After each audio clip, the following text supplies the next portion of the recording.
我直接用手拿吗？这样礼貌吗？我们真的很像误入丛林的小白兔，98%都是波斯人，我要洗肾了。Hello， 大家好，我是 Casper。2026年是勇于尝试的一年。今天我们要来试一家我从来没有试过的菜，就是波斯菜。我的朋友介绍我们来吃吃看的，它叫做 Shake Shack， 反正不是 Shake Shack 就对了。那我们今天来试北温这一家，我们一起来吃吃看所谓的波斯菜到底是吃什么东西，然后它好不好吃吧 ？Let's go！ 我的妈耶，它真的好有异国风情，我真的感觉一步穿越到伊朗、波斯，因为其实波斯料理就是伊朗料理啊，我真的大开眼界，它整个装潢也是好有那种波斯的氛围哦。OK， 我们今天点了2个饮料，第一个就是茶，你们一定会觉得为什么要点一杯就是这么简单的一杯红茶？因为其实啊，在波斯的饮食文化里面，茶也是一个非常重要的角色哦，因为他们家庭里面大部分也都会饮用茶，而且再加上今天这个茶很厉害，它虽然叫 Black Tea， 但它跟 with Rock Candy 超酷的，好美哦！你们看一下这个。这是方糖吗？超级美的，它叫 Rock Candy， 它真的给了你一支。哦，对啊，真的很酷哎。然后我不知道这个是什么哎，这是方糖吗？啊，我直接用手拿吗？这样礼貌吗？所以它是这样搅拌的，哇，好酷哦！你看，超美的。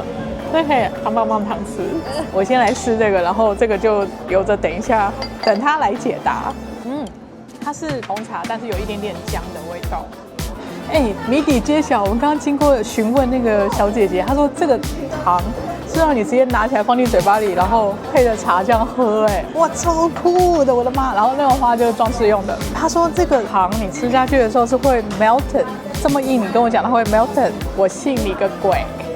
它真的非常特别。我跟你讲，它的 melted 不是那种想象中这样一碰到舌尖它就立刻或者咬这种，不是，它是你喝了一口茶以后，那些茶水会融到那个糖里面，就是它那个糖里面可能有很多小细孔，然后那个茶水就会这样冲刷进那个糖里面，然后就会顺着那个茶水带一点糖分这样子走。我真的是非常孤陋寡闻的一个人嘞。那我想知道他刚给我那根棒棒糖，然后再加上这一堆糖，这一杯茶到底能有多甜？就很适合蚂蚁星球的人来喝。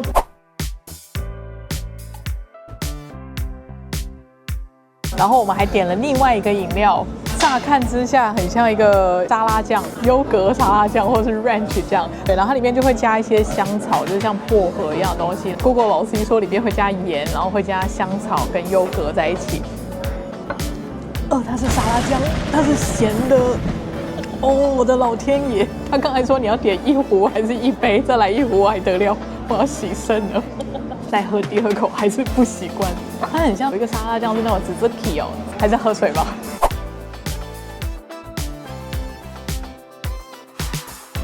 OK， 接下来是我们今天点的 appetizer， 它其实是有一个专有名词叫做 tahdig。真的做过功课 ，tahdig 是波斯菜非常有名的一个料理，其实它就是很像那种金黄锅巴。然后通常这个菜呢，他们是上面会放炖肉搭配着一起吃的。我目前看到就是有红豆，然后有一些藏红花的米饭，然后再加上金黄的锅巴。给你们看一下这个金黄的锅巴有多特别，它是这样子一大片的哦，这样子的。有一点浓稠的，像咖喱酱，但又不是咖喱酱的东西淋在上面来搭配这个饭吃，哇，好脆哦！就切下去都有那种咔哧一声。好，我要先来吃这个锅巴啊，它其实很 chewy 耶，蛮好吃的，而且它那个酱就是吃起来咸咸，但我其实真的吃不太出来，因为你知道波斯菜啊，他们其实的味道都是非常温和的，不是那种很强烈重咸重辣，然后也不会说非常的油腻的那一种。而且它的炖菜都是会有加入大量的蔬菜或是香草之类的东西，感觉就很像是你把一整盘沙拉拿下去炖那种感觉，所以你吃起来的时候就会有蔬菜的鲜甜味，然后再加上一些香料的味道，但它这一切都不是非常浓郁的那种感觉，就吃下去你就要慢慢咀嚼，然后慢慢去感受它那个味道，慢慢的这样释放出来。从来没有吃过像这样子的菜系，光从一个 appetizer 里面就可以吃到他们的食物文化的特色，我觉得真的是厉害。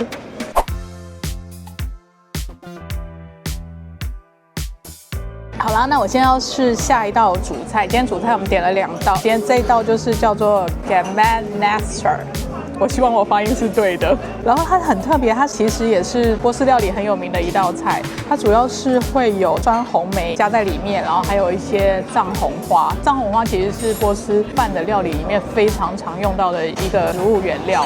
然后藏红花你们都知道一定很贵，因为它一朵花大概才几支而已，所以它大概它的价值就跟金箔差不多的那一种，就是吃起来全是加拿大币的味道。这道菜呢，它其实是他们就是在过年啊，或者在结婚那种庆典会特别吃的一道菜。我觉得它这道菜非常的漂亮，看起来就很华丽的感觉。它里面就是有红红的小酸红梅，其实不是蔓越莓哦，因为它比蔓越莓更小一点。然后它里面还会有开心果，还会有藏红花的饭，还会有一些坚果。这个饭里面还会有加一点点炖牛肉在里面，就是小块的那种炖牛肉。那我要来吃吃看它是什么味道啦，完全不是你可以想象的味道，但是那好好吃哦，因为它那个红色那个小红莓果其实蛮酸的，它跟蔓越莓不一样，因为蔓越莓会是那种甜酸型的水果，但它是完全酸的。而且它的肉真的炖得超好，它的那个肉好软嫩，超级软嫩的。我真的觉得我们要时常尝试一些不同菜系，我们才可以打开自己的眼界，不然之前真的很像井底之蛙。我真的觉得这个饭最特别的地方在于它莓果真的酸得非常强势。像在我们所认知的菜系里面，比如说中菜啊，或是西式的料理，或是东南亚的料理，你很少会吃到就是这么酸的一个东西在你的 main dish 里面，好像很少。我觉得是一种新奇的好吃。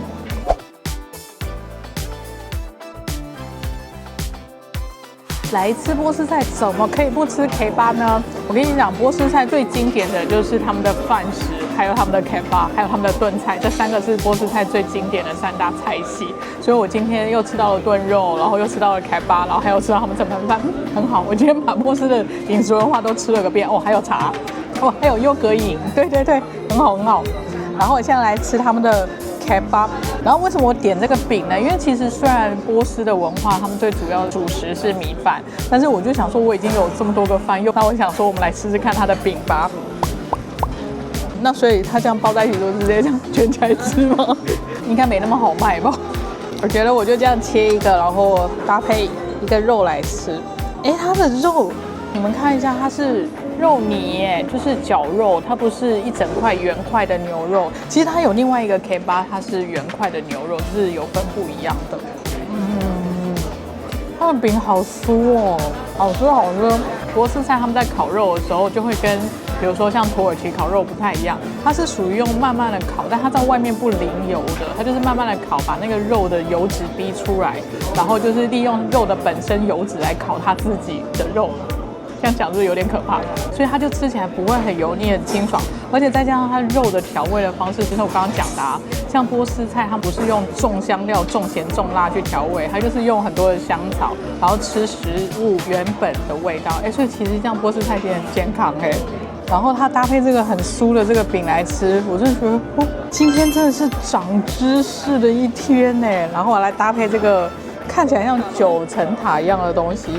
然后还有这个洋葱外面撒了香料粉，给你看一下，梦幻的一口，长这样，我要塞到嘴里了。真的觉得我吃起来就是很原汁原味那种感觉，它所有的一切都感觉就是用很 natural 的方式把它做出来的，难怪人家说波斯的食物都是很健康，就很像希腊的食物。讲到这边，你们会不会搞不太清楚波斯菜跟希腊菜有什么不一样？我跟你说，我特别去稍微研究了一下，询问了一下 Google 楼西。其实你知道，波斯菜跟希腊菜完全是2个不同的菜系，虽然它们看起来都很像，就是有蔬菜啊，然后有 Kebab， 然后就是会有一些香草这类的东西，可是他们的做菜烹调的方式完全是不一样的。首先，波斯菜它的主食主角是米饭，但是希腊菜它是披萨跟饼或是面包，食物的料理方式也很不一样。像希腊菜，他们会很喜欢用番茄、橄榄油，或是柠檬，或是蒜。可是，在波斯菜的话，它就不是，它是用一些新鲜的香草，然后去慢炖他们的肉类的食物或是蔬菜。然后再加上他们也不会用非常多的油，所以这就是波斯菜跟希腊菜不一样的地方。但你们知道吗？波斯饮食文化真的是有非常悠久的历史，大概有2500年的历史，是不是很久？它的版图有到欧洲、亚洲、非洲这种3大洲，所以它在它的饮食里面就会融合了这3大洲里面各个不同的特点在里面，所以你会感觉它跟希腊菜就会有点相似。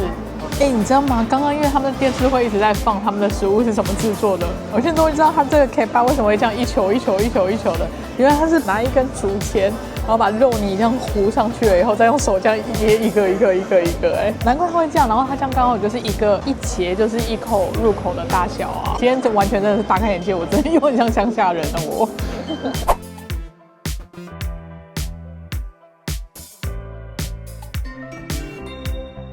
哎，朋友们，我真的觉得他们热爱藏红花到了一个地步哎，那根棒棒糖里面都加了藏红花哎，那难怪我刚喝起来感觉是有一股姜，但它其实应该不是，它是藏红花的味道，所以它是藏红花的红茶。哇，要不要这么高级啊？再喝一口，好喝。真的好喝，喝起来都是加拿大币的味道。今天真的是让我就是你知道增广见闻哎，我希望能跟各位一起成长。朋友们，真是太感人了，这个价位真是太感动了。我们今天点了一个开胃菜，然后2个主食，然后再2杯饮料，一共是67.15，我真的要哭了，就这样一个毛血旺的价钱。然后加了小费以后是77.22块。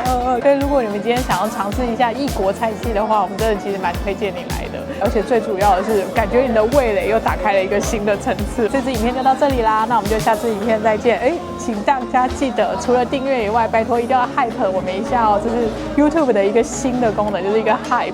你就会看到什么热推啊什么的，麻烦请点一下哦。然后就到了我们呼口号的时候，一订阅一事情，订阅按下去，欢乐不会停。那我们就下次影片再见，拜拜。